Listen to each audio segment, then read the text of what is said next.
Y la pregunta es, ¿por qué está barato? Bueno, entre comillas, barato. ¿Por qué es tan barato? Preguntaréis. Pues este vídeo lo aclara todo. Claroscuro Expedition 33 es una anomalía en la industria. Desarrollado por Sunfold Interactive, un estudio compuesto principalmente por 33 desarrolladores, este juego ya se ha convertido en uno de Ojo, los mejor valorados de 2025 con un 93 en Metacritic. una de mis razones que quería Switch 2 era para conseguir los juegos de los Xenoblade. Aunque no tenga el 1, sino juega el 2 con los cartuchitos. Además, a pesar de haber salido en Game Pass, Expedition 33 ya es el JRPG con más usuarios Sí. simultáneos de la historia de Steam, superando a juegos como Metaphor Refantasio. Pero lo más sorprendente de todo es que pese a contar con valores de producción propios de los juegos AAA, este título ha salido a un precio de tan solo 50 euros, y muchos usuarios se preguntan, ¿cómo es posible que un juego como este cueste tan poco en comparación con los grandes AAA del momento? Para responder a esta Para mí, en vez de valer poco, vale lo que tenga que valer. Justo 33 desarrolladores. No, en realidad son 30. 30 o menos de 30. pregunta, en este vídeo vamos a profundizar en Claroscuro Expedition 33. Hablaremos de cómo es posible que un juego como este cueste tan solo 50 euros y comentaremos qué consecuencias puede tener todo esto en la industria de los videojuegos. Pero ya sabéis que en este canal también hablamos de game design, así que antes de nada vamos a hablar de cuál es el elemento de diseño clave del juego. Y ojo, porque también hablaremos de cuál es su mayor punto débil. De modo Vale. que prepárate porque empezamos. Y empezamos hablando del elemento de diseño más interesante de Expedition 33, porque si por algo destaca este juego No hay es por su spoiler de la sistema trama, de ¿vale? combate. Expedition 33 es un JRPG, y si eres de los que piensa que el término JRPG solo aplica a juegos hechos en Japón, hagamos un pequeño paréntesis para explicar esto. Esto no lo sabía. Vale, yo pensé que JRPG es que venía de Japón. Pero no, es un género consolidado. Como Like Souls o Soul-like, como lo queréis llamar. O Metroidvania, ¿vale? Que esto lo mencioné en otro vídeo. El motivo por el que los desarrolladores definimos a este juego como un JRPG es porque nos estamos refiriendo a un subgénero. Los géneros y Sí, ¿veis? subgéneros no Subgénero definido. son más que arquetipos que empleamos para poder simplificar en una sola palabra una serie de características más complejas. Por ejemplo, en el caso de los juegos de rol online, pese a que son juegos de rol, solemos emplear el término Sí. MMORPG para referirnos a ellos. De esta forma, quienes nos escuchan pueden entender con una sola palabra que se trata de un tipo de juego de rol basado en mecánicas multijugador. Y esta información es muy importante cuando hablamos de un juego de este tipo, ya que los MMORPGs suelen presentar una serie de características muy concretas que lo diferencian del resto. Con los JRPGs pasa exactamente lo mismo. En los años 80, con la llegada a Japón de los primeros juegos de rol occidentales como Wizardry o Ultima, algunos desarrolladores de videojuegos japoneses como Yugi Ori de Enix encontraron la inspiración para evolucionar el género hacia una forma única de hacer Sí. RPGs. Tras éxitos como Dragon Quest o Final Fantasy, los juegos de rol hechos en Japón emprendieron su propia evolución dentro del género, originando así los JRPGs. A día de hoy, este subgénero destaca por una serie de características muy concretas. Por ejemplo, en los JRPGs, la narrativa es lineal y centrada en personajes predefinidos. El aspecto clave es que el jugador no puede cambiar parcial o totalmente el devenir de la historia, a Vale. diferencia de los RPGs tradicionales. Por otra parte, en los JRPGs no hay roleo. Esto quiere decir que la personalidad de los personajes está predefinida, y la Predefinida, sí. personalización también suele estar limitada a cuestiones referentes al combate o complementos estéticos. Otra característica sería el uso de sistemas de combate por turnos o híbridos. Y este aspecto es algo crucial porque aunque algunos JRPGs actuales emplean sistemas que aparentemente son en tiempo real, suelen incluir elementos tácticos que en realidad son una evolución de los sistemas tradicionales. Como decíamos antes, esta es una clara influencia heredada de los sistemas de combate por comandos de texto de los primeros RPGs. En cuanto a la navegación por el entorno, los JRPGs suelen presentar un desarrollo dividido en zonas y en buena parte de los casos, estas zonas suelen estar conectadas por un overworld o mundo exterior. Yo lo llamo También mapamundi por la costumbre de los Final Fantasy clásicos. Lo decíamos mapamundi, en plan como que es el mapa grande, el global, pero como en escala chiquita, como si fuera una maqueta. Pero bueno, sí, el mapa mundial, vamos. También podríamos hablar de encuentros aleatorios, jefes con patrones predecibles, mazmorras Efectivamente. tipo puzzle, tiendas con Sí. inventarios fijos, economía de Ejé. juego propensa a la inflación y otros aspectos más a bajo nivel, pero creo que con lo que hemos explicado se puede entender mejor la idea. Por todo esto es por lo que, en lugar de enumerar todas y cada una de las características, usamos simplemente el término JRPG para JRPG. referirnos a ello más rápidamente. Y el motivo de que lo llamemos JRPG es que este subgénero nació y evolucionó en Japón y presenta características muy concretas que en conjunto convierten a estos juegos en una fórmula muy diferente a la de los juegos de rol occidentales. Dicho todo esto, toca volver al sistema de combate. Como comentaba, Expedition 33 es un JRPG que presenta una fórmula arquetípica de combate por turnos, pero lo hace con una personalidad propia. Habitualmente este tipo de sistemas destacan por tener un Anoto para el examen, es un subgénero. Bueno, él lo explica. Pero J es por Japón porque era un estilo de muy allá. Exacto, o sea, es verdad que lo creó Japón, el JRPG, este sistema, este tipo de juegos, este tipo de género. Por eso se denomina al principio con el J. Pero no es que sea el cachondeo de que es un RPG, Japanese RPG o France RPG, que yo bromeaba con eso, no. Es un subgénero del RPG. Está consolidado ya, ¿eh? gran peso Así que si hay un juego francés que tiene como base el JRPG, el juego se considera JRPG, ¿vale? Es un francés japonés. táctico. Es decir, Fue el la broma. desempeño en combate depende totalmente de la estrategia del jugador y su capacidad a la hora de adaptarse a la situación en cada turno. Los sistemas de combate por turno suelen estar divididos en dos fases. La primera sería la fase de ataque o Sí. turno del jugador. Esta es una fase activa en la que el jugador puede elegir las acciones que desea realizar. Una vez realizadas, terminará su turno. En segundo lugar, está la fase de defensa o Sí. turno del enemigo. Del enemigo. Habitualmente, esta es una fase pasiva. El jugador espera la respuesta del enemigo. Una vez terminada esa fase, el jugador podrá recuperar su turno y tomar decisiones basadas en lo Que que eso nos haya pasa sucedido. mayoría, claro. Sin embargo, en Expedition 33 se han hecho la siguiente pregunta. ¿Qué pasaría si la fase de defensa fuera también una fase activa en Sí. lugar de pasiva? Es decir, Vamos, que estés pendiente cuando te van a atacar porque si no, la palma.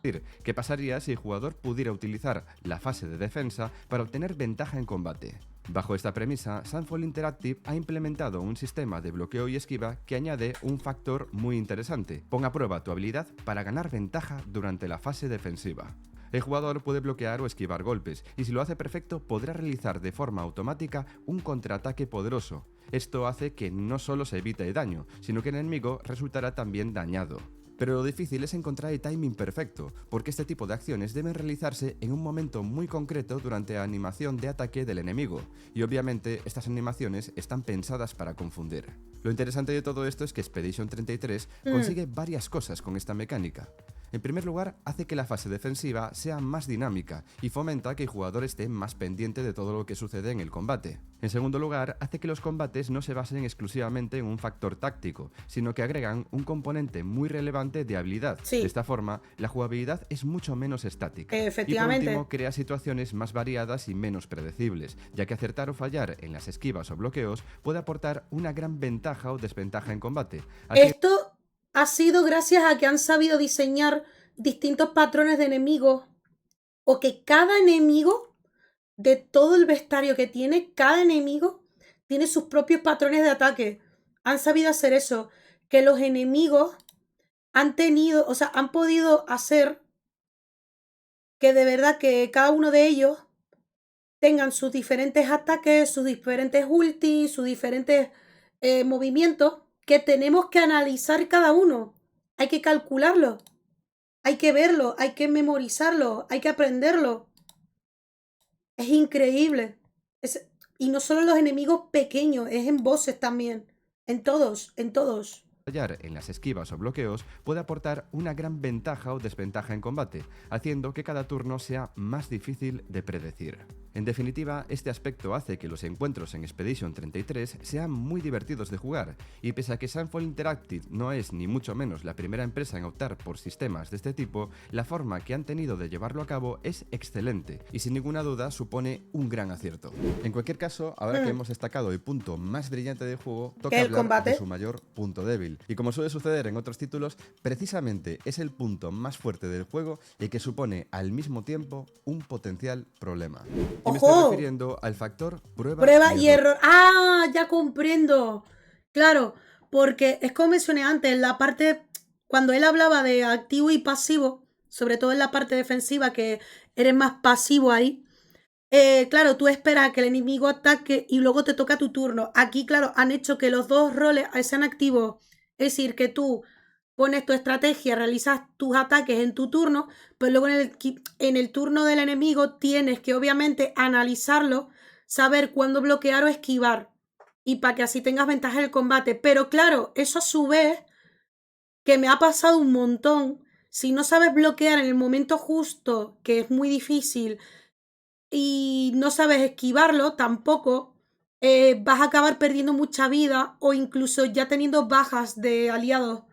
Y por lo tanto, perderías el tiempo en tu turno en revivirlos o en curarlos en vez de aprovechar el momento para darle algún otro punto débil o darle un estado negativo al enemigo para que tengas ventaja. Claro, la prueba de ensayo y error, esto es el punto flaco, creo entenderle, porque depende de la prueba del jugador. Habrá jugadores que puedan hacer esto o no. ¿Sabes? Que tengan la paciencia para bloquear o para esquivar. Es verdad que el esquive garantiza más el evitar ataques. Pero claro, si bloqueas, si consigues bloquear perfectamente los ataques del rival, da igual enemigo o boss, claro, ganas un poderoso contraataque que baja aún más la vida del enemigo. Y le vas bajando más rápido la vida también. O sea, de ahí viene la prueba y error, ¿vale? O sea, yo creo que entiendo que es por eso. A mí me gusta, pero habrá gente que a lo mejor le desespera esto, ¿eh?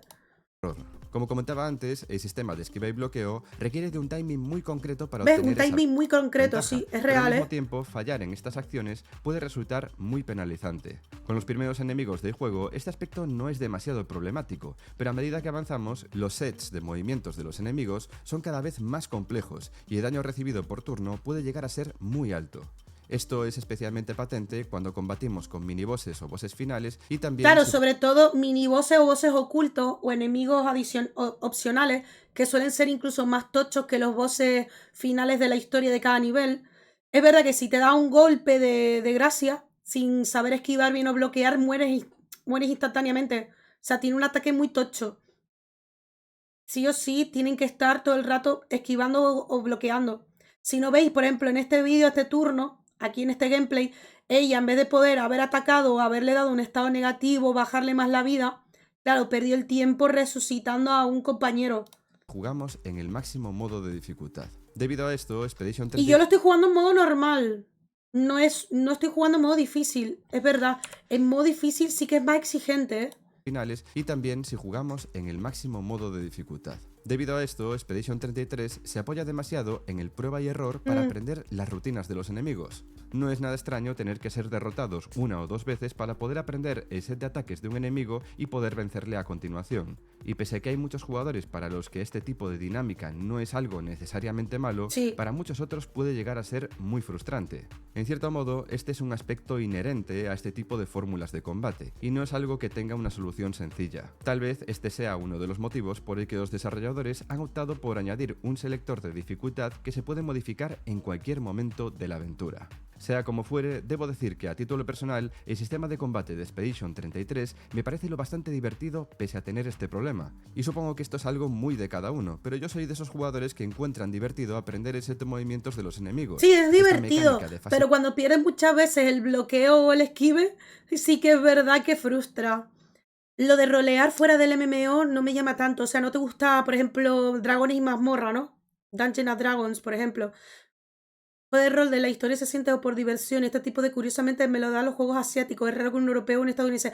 Es verdad que yo tampoco soy RPG occidental. Por ejemplo, Damage o Alus son más, les gusta más. O Arcan incluso. Arcan y Damage sobre todo. Yo he sido más de japonés. O con personajes con una propia personalidad o estilizado una propia personalidad, no darle yo una personalidad. Sobre todo, me ha llamado más de una vez el Baldur's Gate 3, por ejemplo.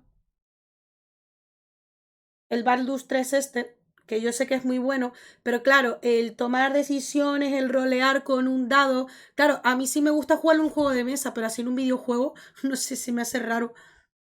No, no soy tampoco. No han dicho que Brave Default puede robar turnos o gastar todos tus turnos. La penalidad de los segundos es que el personaje se queda sin poder realizar acciones, claro, hasta recuperar los turnos. Qué putada, ¿no? Es que no he jugado un Brave Default en la vida. Tengo que jugarlos también alguna vez. Más que voy a ir navegando por la Perla Negra si hace falta, pero bueno. Los Pero jugadores que encuentran divertido aprender el set de seguimos. movimientos de los enemigos. Esta mecánica de fase defensiva activa me parece especialmente divertida. Pero ¿qué opinas tú? ¿Crees que esta mecánica es un acierto o se trata de un error? No, a Te mí me leo en los gusta. comentarios. Y habiendo repasado ya los aspectos de diseño más importantes de Expedition 33, es momento de hablar del porqué de su precio. Como comentaba al Menos principio mal. del vídeo, uno de los aspectos que más ¿Por han qué es tan sorprendido barato? es el precio. Claroscuro Expedition 33 tiene un precio recomendado. Remarca, sobre todo barato, porque estamos acostumbrados a 60 para arriba. O indies 40 y pico euros también. Que en verdad es un precio elevado, no es que sea barato tampoco. Más han sorprendido es el precio. Claroscuro Expedition 33 tiene un precio recomendado de 49,99 euros en España, y mucha gente lo compara con el precio de otros juegos AAA del momento, juegos que alcanzan cifras de entre 70 y 80 euros. ¿Pero por qué esta comparación? Lo cierto es que si examinamos el juego, pese a que se trata de una pequeña producción, Expedition 33 tiene muchos de los elementos que nos recuerdan a los AAA. Gráficos realistas de nueva generación, un estilo de arte único y muy trabajado, elementos de interfaz que recuerdan a grandes exponentes del medio, además de ser un juego con un doblaje al inglés que incluye la participación de estrellas de Hollywood Es como verdad. Andy Serkis. Es verdad, a ver, es lo que yo decía antes, cuando hablaba que a la gente le molestaba que jugaran doblaje francés. Me gusta como esta frase porque realmente también por la ambientación y demás, pero aún así lo estoy disfrutando porque doblan bien. Pero si lo queréis jugar en inglés, que os aseguro que tiene un elenco de dobladores en inglés muy buena, ¿eh? Es muy buena y actores reconocidos. Este, por ejemplo, Renoir, ¿vale? Y es muy bueno. Renoir es uno de los antagonistas de la historia, ¿vale? Y es muy bueno. Puede que yo en una rejugada lo juegue en inglés, ¿vale? Y así compare los doblajes. Pero yo me lo paso bien igual, ¿eh? Pero la realidad es que Expedition 33 ha costado muchísimo menos dinero de lo que cuestan, por ejemplo, superproducciones como Final Fantasy o Assassin's Creed. El grueso del equipo que conforma Sunfall Interactive han sido 33 personas, pero estos no son 33. los únicos profesionales que han En un participado. vídeo dicen menos de 30, aquí dicen 33, no lo entiendo. No entiendo. Bueno, pues 33 Sunfall personas. Interactive han sido 33 personas, pero estos no son los únicos profesionales que han participado en el juego. Tal y como hemos comentado en otros vídeos, hoy en día es habitual contratar a otras empresas para externalizar algunas facetas del desarrollo. Vale. A esto se le conoce como outsourcing. El outsourcing consiste en contratar empresas o profesionales que ayuden en determinadas áreas. De esta forma podemos agilizar el desarrollo sin tener que contratar a profesionales permanentes para el estudio. Obviamente la externalización supone más costes, pero aún gente externa que trabaje poco tiempo y que les ayude a ciertas labores, para que obviamente el equipo no se lleve un crunch o una presión de desarrollo. Profesionales permanentes. Sí, para esto el sí, estudio. esto sí es Obviamente, habitual, la ¿eh? externalización supone más costes, pero aún con todo, el juego está muy lejos del presupuesto de las grandes producciones AAA. Pero ¿por qué, pese a contar con un presupuesto menor y con un equipo mucho más pequeño que otras producciones, Expedition 33 parece un AAA? El motivo está en una buena dirección y en una gran experiencia por parte de los trabajadores de la empresa. Sunfall Interactive es un estudio compuesto por profesionales con mucha experiencia en el sector. Efectivamente. Buena parte de ellos ex trabajadores de Ubisoft. Esto es lo que le estaba mencionando a Alu. Los trabajadores estos de Expedition 33 no son novatos. Al contrario, al ser ex trabajadores de Ubisoft ya cuentan con una experiencia en el desarrollo de videojuegos. Ya saben más o menos cómo moverse. Lo único que cambia es que han tenido una mejor dirección, una mejor distribución del presupuesto, se han enfocado más en lo que sí tienen que desarrollar, no extenderse, no tener tantas ambiciones, o sí tenerlas, pero lo justo medido, ¿sabes? No ir más allá mientras van desarrollando. Por parte de los trabajadores de la empresa. Sunfall Interactive es un estudio compuesto por profesionales con mucha experiencia en el sector, buena parte de ellos ex trabajadores de Ubisoft. Como profesionales con un gran bagaje, ellos saben perfectamente qué aspectos pulir más del videojuego, además de saber cuáles son los puntos en los que pueden ahorrar más recursos. En un AAA, incluso los aspectos más secundarios del juego suelen estar cuidados al milímetro, y el motivo es que tienen muchos más profesionales en nómina y mucho más tiempo para encargarse de que todo luzca a la perfección. Pero el hecho de saber bien en qué cosas podían escatimar ha permitido que Sunfall Interactive se haya podido centrar en pulir al máximo aquellos aspectos troncales del videojuego, y esto se traduce en una gran puesta en escena con el objetivo de causar una gran primera Cierto. impresión. Recientemente, Shaw Layden, exdirectivo de Sony, ha declarado que los juegos deberían subir $5 Sí, por cada generación de claro, consolas. Y al igual que él, claro. muchos directivos de grandes empresas están buscando la forma de subir el precio de los videojuegos AAA. En una época en la que, en lugar de ahorrar en costes de producción, se está intentando que los jugadores paguen cada vez más, Expedition 33 llega como un título que parece tener una calidad cercana a las producciones más importantes, pero con un juego que cuesta un 40% menos que este tipo de juegos. Y lo interesante es que este no es un fenómeno aislado. En Black Myth No. Wukong hemos podido ver una dinámica similar. Pese a contar con un presupuesto menor, Es cuando los verdad. desarrolladores se Esto centran también es verdad que esto también se ha dicho, que Black Wukong no ha tenido tampoco un presupuesto tan elevado para hacerlo. Sin embargo, ha salido muy buen videojuego. Ha salido muy bueno para ser un Souls inspirado en Sun Wukong, en el viaje, ver una en el dinámica mono, similar. el viaje al Pese a oeste. contar con un presupuesto menor, cuando los desarrolladores se centran en lo que los jugadores realmente quieren, son capaces de lanzar juegos de éxito que no solo son mucho más baratos de producir, Sí. sino que además de cubrir los costes, son capaces de crear nuevas sagas de éxito para el futuro. Por todo esto, en la industria actual se debate si deberíamos volver a un modelo de juegos menos ambiciosos, pero Efectivamente. manteniendo ese nivel de calidad que tienen los AAA. La pregunta es, ¿estarán los ejecutivos dispuestos a un cambio No. como este? Y la pregunta es más difícil de responder de lo que parece. La industria del videojuego está inmersa en una gran contradicción. Por una parte, el modelo de juegos AAA actual es insostenible. Las grandes producciones son tan ambiciosas que los costes se han disparado. Y la respuesta más sencilla sería pensar en bajar un poco ese listón, pero al mismo tiempo